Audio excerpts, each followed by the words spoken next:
एक ऐसा युद्ध जिस युद्ध के बाद भारत गुलामी की जंजीरों में जकड़ता चला गया। ये युद्ध है बंगाल के प्लासी का युद्ध।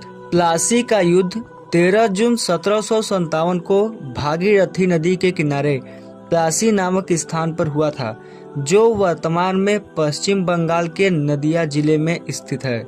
इस युद्ध में एक ओर ब्रिटिश ईस्ट इंडिया कंपनी की सेना थी तो दूसरी ओर थी बंगाल के नवाब की सेना। ब्रिटिश ईस्ट इंडिया कंपनी की सेना ने रॉबर्ट क्लाइव के नेतृत्व में नवाब सिराजुद्दौला को हरा दिया।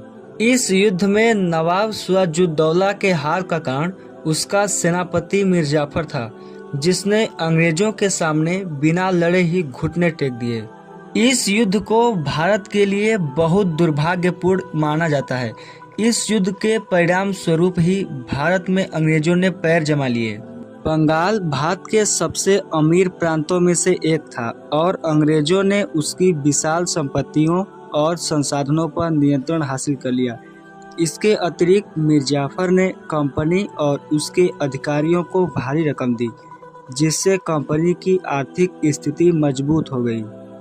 प्लासी के युद्ध से प्राप्त संसाधनों का प्रयोग कर ब्रिटिश ईस्ट इंडिया कंपनी ने फ्रांस की कंपनी को कर्नाटक और डच कंपनी को बेदरा के युद्ध में निर्णायक रूप से हरा दिया।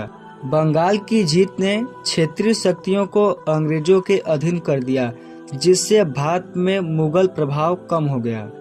प्लासी का युद्ध भारत में ब्रिटिश शासन की नींव साबित हुआ।